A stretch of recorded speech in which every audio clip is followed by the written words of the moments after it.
Hello stock traders, I hope all of you had a fantastic week. Boy, this was a great week actually, and it was very unexpected. I did expect to see correction type levels, but that never happened, and so I'm thankful for that. I'm always thankful when the market goes up. Hopefully all of you had fantastic gains.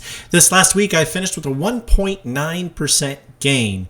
Month to date, that put me at a 59.55% gain, and year to date I am currently at a 165.22% gain. Hopefully all of you are having a great year so far. I do that quick little recap in front of all of these top 7 videos just to kind of give you a gauge of how successful you can be if you follow stock strategies and you don't trade stocks, you trade strategies. Well, before I get going on this top 7 list, if you could do me a favor, please hit that most amazing and wonderful like button. Also, if you haven't done so before and you like this kind of content, consider subscribing and turning on those bell notifications so you get notified when one of these videos comes out. Also, please comment in the comment section down below. I'd love to hear from you, but please understand I am not a financial advisor. If you are asking me to look up a particular stock, it is just my personal opinion. Of course, you need to do your own due diligence. So I like to, at the beginning of every single one of these top 7 recap videos where I'm giving you new top 7 picks, I like to do a recap of all the stocks from the previous week. So here we go. We start with the insider swing play.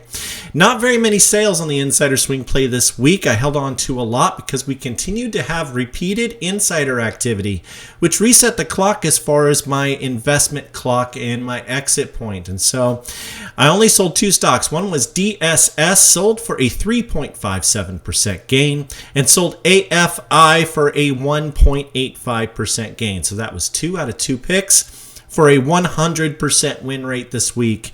Average gain per pick of 2.71%. Over the last 5 years, this strategy has yielded a 70% win rate with an average gain per pick of 3% gain. So we shall look to next week and probably have some more sales as we get going through next week. But if it continues to run, there's no reason to sell it and there's no reason to exit. I'm going to ride that stock to higher prices. All right, now let's go to the PDUFA and phase data plays. So we only had 2 stocks out of this one. One was a loss and one was a gain. The first one was IPHA, sold for a 10.95% loss. This was a phase data run-up that really went the wrong direction. It was very unfortunate, but had to sell it for a loss, and that happens sometimes.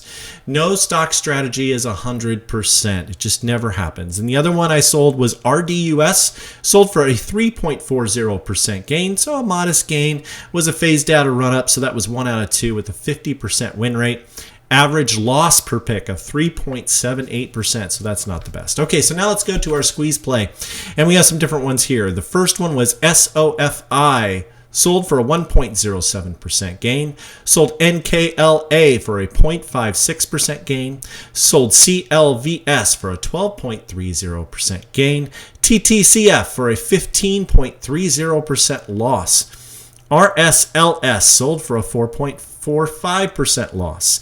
VXRT sold for a 6.21% gain. PSAC sold for a 6.95% gain.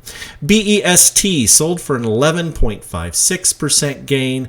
BBIG sold for an 11.21% loss.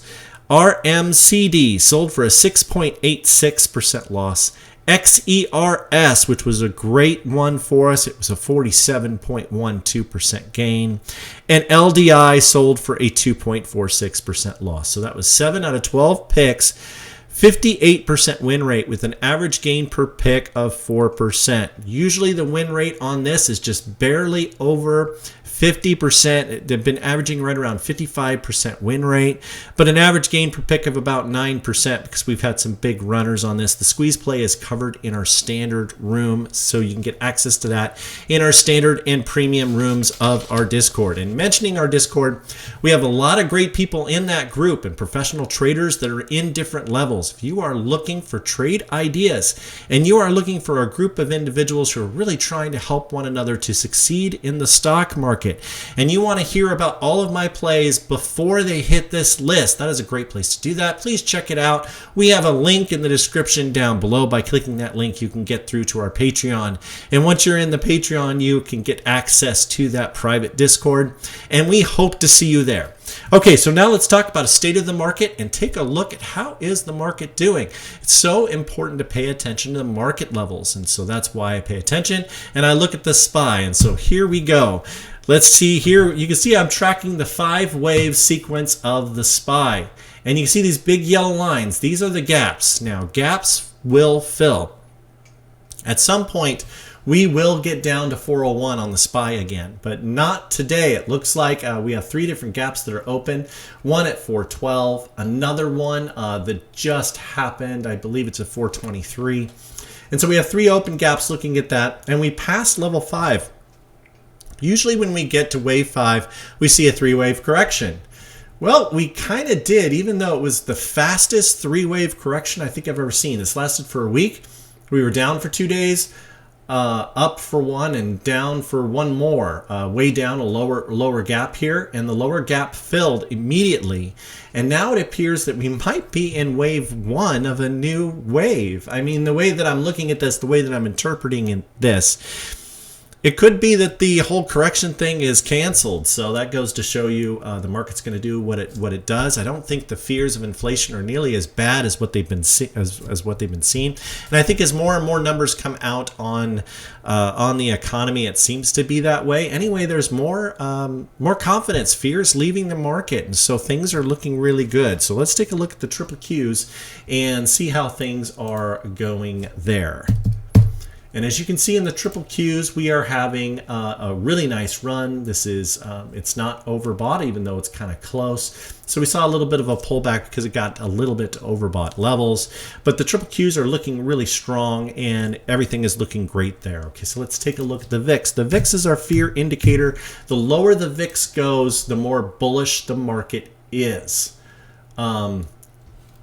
And I'm on the 5-minute chart. Let's go to the daily chart. You can see here on the daily chart down 2.19% on Friday, all the way down to 1553. As long as this is under 20, I'm not too worried about the market. Once it starts to climb above 20, then there starts to be more and more fear in the market, and we could be looking at a correction, but everything's looking really good here. So maybe, you know, possibly I was wrong. Usually with the market, the way the market moves, you will see a bigger correction for sure. And then also the Russell 2000 did, you know, relatively flat on Friday.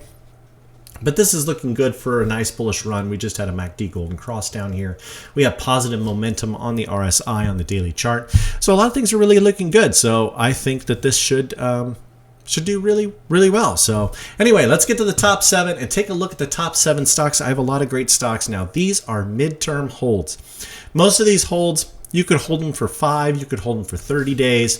These should be stocks that I've picked out based on different strategies that I think you could do well with for a little bit of a longer period of time. They're not such short period picks. Now, if any of these get overbought on the daily RSI, you will want to sell, and because that most of the time I sell when I hit those type of levels.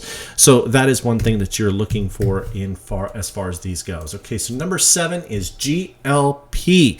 GLP on Friday finished down 1.76%. My average in it's $27.11. This is Global Partners. And since calling this out, it is down 3.39%, but I think this is going to turn around. It's had multiple insider activity. I am looking forward to seeing if on Monday we get more insider buying on this, which could really, really move it upwards. Oil and gas prices should continue to climb all through the summer. But we've had multiple insider buying, and the company is buying back shares. And so this is one thing that's kind of creating and should create a squeeze upwards, but it just hasn't happened yet. But waiting for this, and I think this will turn around and do very well. Okay, number 6 is RIG. So Transocean on Friday finished down 4.10%. My average in it's $4.45. Since calling this out in our Discord, we are up 2.24%. And I think this one could really, really move up because of the massive insider activity. So there's some really big insider buys. And on Friday, reported late on Friday, there was a new insider activity, a new insider transaction.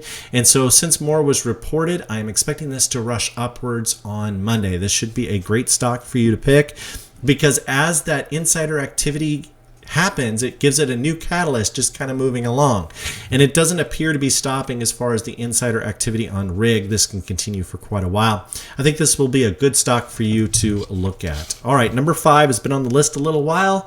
This one is a short squeeze that has had insider activity, so it's a little best of both worlds on that. And this is the Geo Group. Ticker symbol GEO, and on Friday this finished even. My average on it is $6.02. Since calling this out, it is up 23.92%. Congratulations to those who started loading on this when I first called it out. This should continue to really run.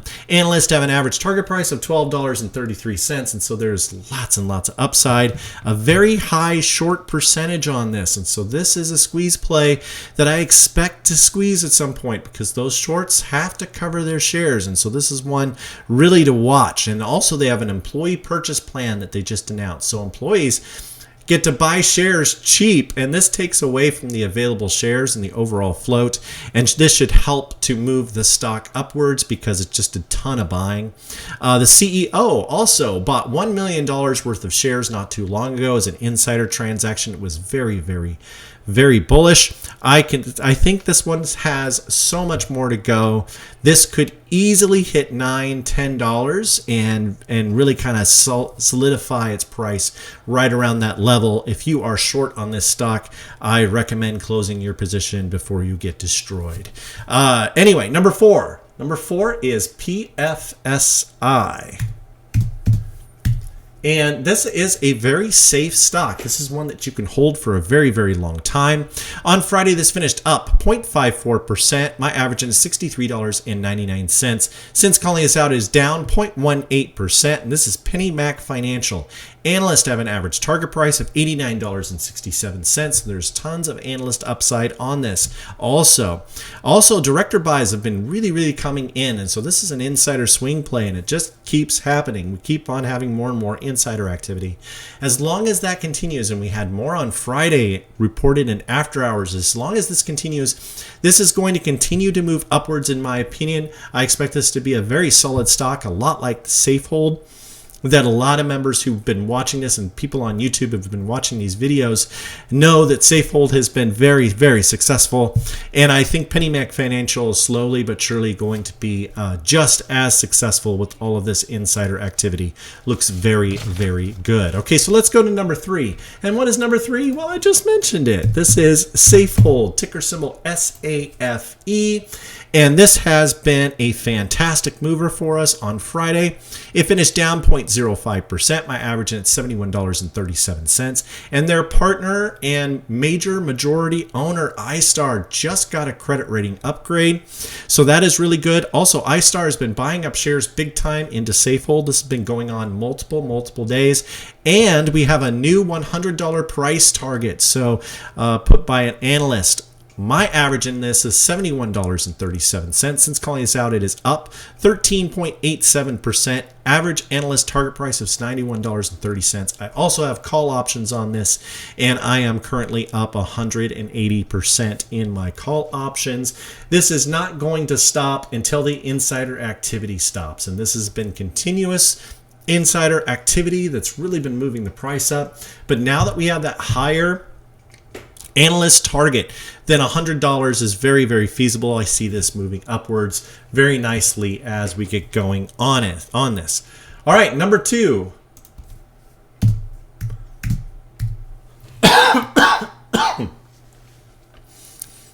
All right, number 2 is Albiri Pharma, and this is ticker symbol ALBO.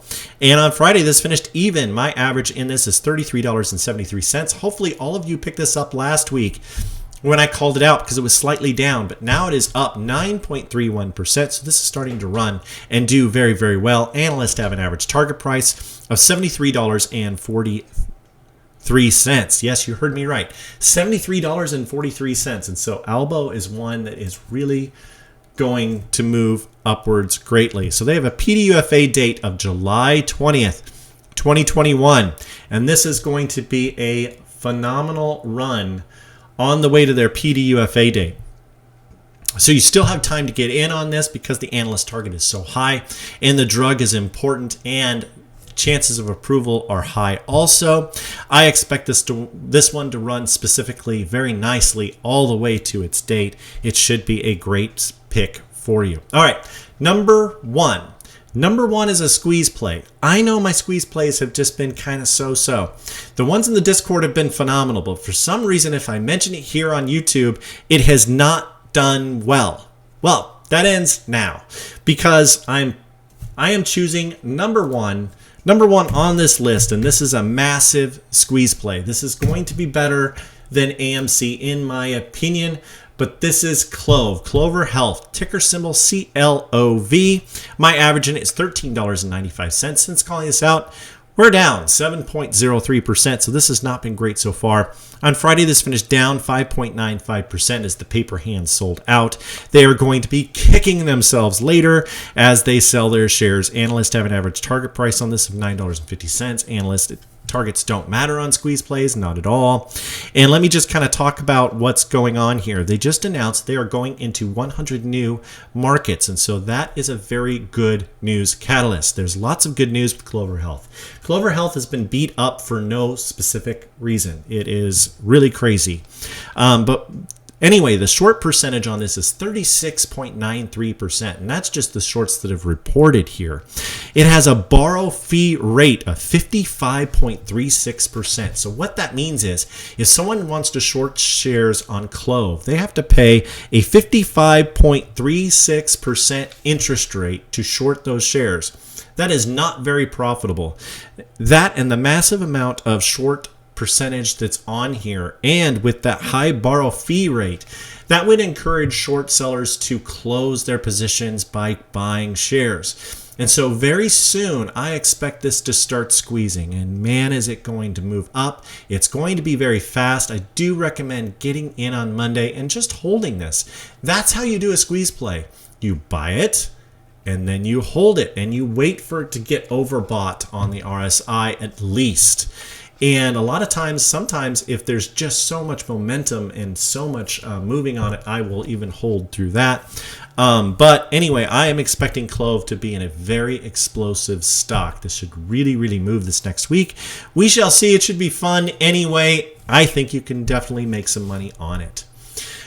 Well, I wish all of you the best on the stock market, and please do good with your profits. Do some good in your community. Help others with the amount of money that you make in the stock market. It will change your focus and make you a better trader. Let's have a fantastic week next week, and Raythoven out.